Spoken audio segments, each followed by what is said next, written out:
Hello guys, नै आङो मोनसे फानलु बारियावहाय दंफैयो। जोंना नै मालिकआ ब्रादार ज'ना बिथांनि फानलु बागानाव दंफैयो। बिथाङा फानलु खागासिनो दं नै। मा इयो फानलु सिब्र होनो दा बेखौ ना? फानलु सिब्र होनोरा। फानलु सिब्र। किं चिलिबो होनो। दा नै बिथाङा खाजेनबाय। ओरैजाय नै बेवहाय फिथाइखौ नायनो हागोन। बिराद दंसोयो। ओरैजाय सिं सिङावहाय खाबाय आरो माखासे खाजेनदोंसो ने फार्स्ट टाइम? दिनैसो फार्स्ट खाजेनदों। फार्स्ट टाइम खाजेनदों होनना बुंदों। गोरा गोराखौ नै सिङाव बेबायदि थायदों नै। सिङाव दं आरो। नैलाय बिदि फिथाइयालाय दङ दंनायालाय। फिथाइया दंसै। एसे गोरा गोराखौ नायनानै बेफारिया बिहरनायखौ खाजेनबाय। बेसे बुरजासो दंबावो फानलु सिब्रआ बागाना? दंबावो नै बिथिंहाय खावसे दंबावो। बारा गिदिर नङा एसे जास्ट टेस्टिंनि नायदों। थाखाय बिथाङा गायजेन नायदों। दासिमावथ' जेबो गाज्रि जायाखै। फिथाइया मोनजेनदोंसो ओमफ्राय बिराद दंसोयो आरो। दा नै नायनो हागोन। बुरजा गायाखै आङो लस जाजानो गिदोंलै। बोरैबा लस थांगारगोन ना साक्सेस खालामनो हायाबा। बेनिखायनो फिथाइ नायबाय दंसोयो ने आरो बेयावबो? दङ है बिलाइआ होथेजोबोलै नै नुवा सिङावहाय नै बेबायदि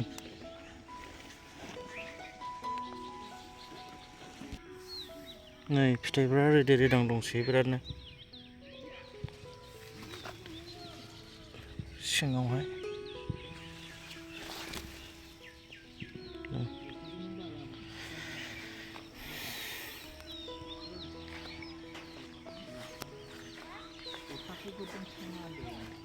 बिथिं आरो केपसिकामबो दङ नै बे केपसिकामखौ जेरावहाय माबा माबि जानाय बुस्थुफ्राव बाहायो फ्राइड राइस चावमिन ओमफ्राय चिलि चिकेन बेफोरबायदियावहाय बाहायो खागासिनो दं नै खाजेनगासिनो दं आधा बिगासो जागोन आरो सिगाङावबो खानो मोनबाय नै बेबायदि बिराद गिदिरखा एकदम नै हमख'नो हानो नागिरलाया गिदिरा गिदिर दंसोयो नै बिराद गिदिर ओरै खागासिनो दङ हरै नै बस्थासे जाबायानो दां ने लास्ट लाइन मोननै मोनथामावनो बस्थासे खेनबेसेसो खानो मोनजेनखो खनथामसो जाबाय ने खनथामसो जाबाय होनदों नैबेयो एसे सिमसा खर' जादों नामा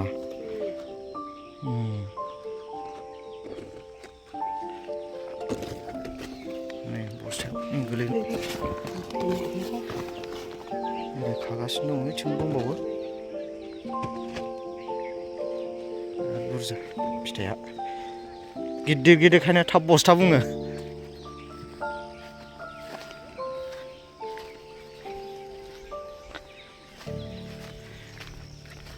ओमफ्राय नैबेयाव लाइट नुनाया जाबाय बे सिमसा खर' जाग्रा एम्फौफोरा मोनायाव फैनानै बारसोमनानै थैफैजोबो आरो नै बेयाव मा होदों मबिल ने मबिल ओमफ्राय मबिल होमबा मबिल ओमफ्राय नैबे जाहैबाय लाइट सलारनि लाइट नै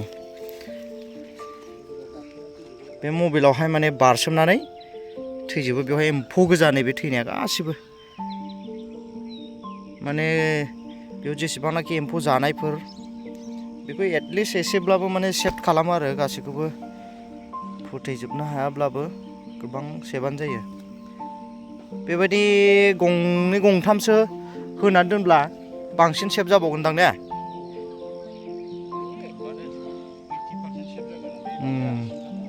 सिमसा खर' दा नै बिथाङा बेवहाय मुलि साराखै ओंखायनो बे एम्फौ जानाय नुगोन नै जिलाबायनाय नुगोन बिलाइफ्रा गावबो न'आवबो जायोखाय आरो गुबुनखौबो मानोथो एसेग्राब हानि खालामनो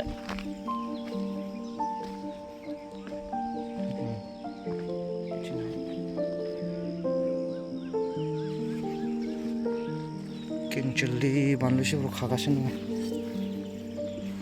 खेरखासे जाजेनसिगोन 1 केजि बारसिगोनलै बाव 1.5 केजिसो जागोन दायो दामा बेसेबां थांना दं बेवहायलाय एसे खमायबायलै 300 ना 350 बिदि केजियावहाय आच्छा आच्छा सेरनैसो जागोन बे अमा बेदरनि सिखारबायलै अमा बेदर जानायनि माबा एसे गायनायनि आन्थाखौहाय मोनजेनसिगोन दा दंबावो ओंखारबावगोन टेस्टिं खालामनायखौ मोनजेनसिगोन बे जायगाया जाहैबाय उदालगुरियाव दङ दे लोगोफोर दाख्लै आं मोनसे भिडिअ होदोंमोन बे जाहैबाय गहपुरनिमोन ओजोंहाय गहपुरावहाय बिराद गिदिर गिदिर बागान दङ जोंनि न'आवबो दङ ओजोंहाय दा बेवहाय जोंना नैबे ब्रादारा बिराद आबाद मावोखाय देग्लाय बेबो जास्ट ओरैनो एसे ट्राइ खालामनायग्रोदों आरो बिथांना आरो तरमुज बागानफोरबो दङ बिराद बुरजा तरमुज बागाना बेसेबांसो जागोन 12 बिगा ने 12 बिगा आरो ड्रागन दंफांबो नैबे फुलि बानायफैबावबाय बिराद बुरजा गायसिगोन ड्रागनखौबो फुलि बानायनानै दोनदों आरो नैबेयाव सेस ड्रागन फुलि गोजा बियो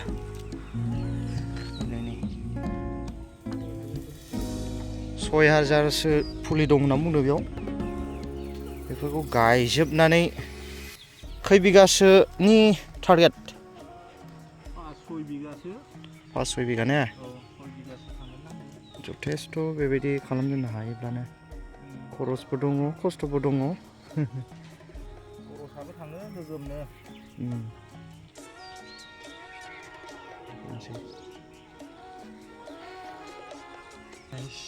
नै दाख्लै बारजोंहाय बायदोंनो गुगाजोबनानै दालाय मोनसे मोनसेल' थालांदों बारहुंखा फैदोंमोन बारहुंखाजों सेस गाजोबदों बे बिराद नस्थ' जादों दाख्लै जोंनि गहपुरथिंबो ओरैबायदि बागानानो दालाय गालाबायजोबदों अबेबा गुदियावनो बायदों दालाया गोरलै जायोना बेनिखायनो माने ओरै खाना होनांगौ जायो दिरुं बेनो गोदान एक्सपिरियेन्स लाजेननायाव रोङाबा बेनो जायो आरोना दा बिथांनियाव नै ओरै दिरुं खाना होनायनि नुवाखै बेयो खायाखै आरो दा मोनसे टेन्डेन्सि थायो जे बेवहाय बार फैयोब्ला बायनायनि प्रटेक्सन गैया नालाय बेखौ दालायखौहाय ओरै हमथाना लाखिनो थाखाय बेबायदि मानो होनबा बे फानलु दंफाङा बिराद गोरलै जायो आरो एसेयावनो दालायफ्रा बायो लेमलाबायजोबो गोग्लैयो बेनिखायनो एसे नांबानो बायो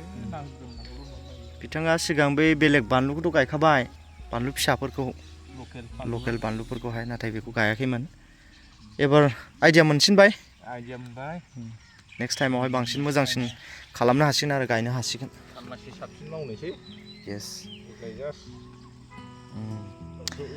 दा बेबायदिनो आरो सोरबाफोर जुदि गायनोब्ला एसे मोजां इनफरमेसन गायखानाय मानसिफोरनावबो सोंनानै लानानै गायनाया गाहाम नंगौना नङा ने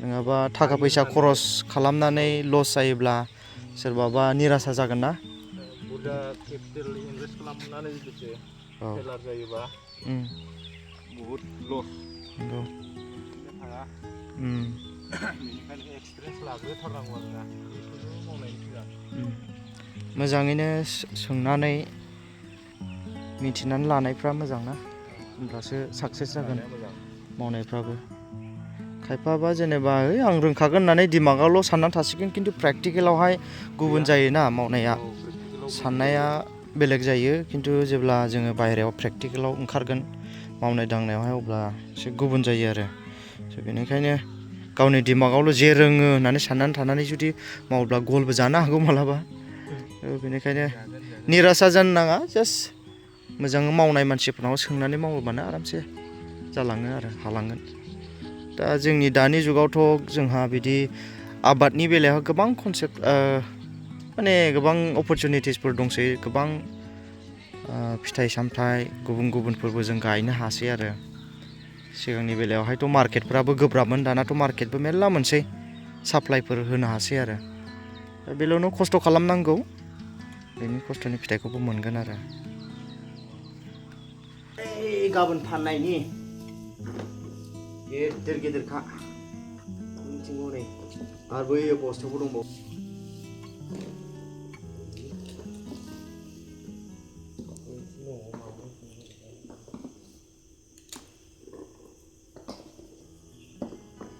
खै केजि जागोनथाय गासै फानो ओरैनो सेरसेयाव थाइबेसे जोङाखै 8 खयथा 8था एकदम गिदिर गिदिर ना नै 8 गाखोनि दा 5 फुट माबायोब्ला नोंसिना बेखौ होनो हाबायमोन इंग्रा चिली चिकेन होआ चाउमिन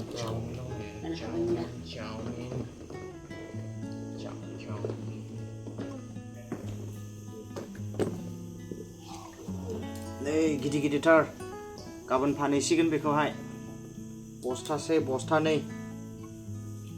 बारगोन बासिदों आरो मोजां मोजांखौहाय केजि बेसेबां थांनो लायो बेयो 30-40 थाखा बेबायदि आरो मोजांथार बेफारिनो हरगोन ने हलसेल खुस्रा बेफारि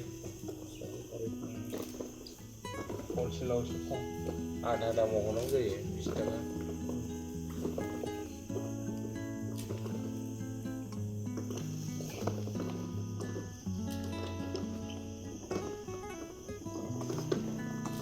फिथाइ गिदिरखाय आइ होयो आरो दाम खमबाबो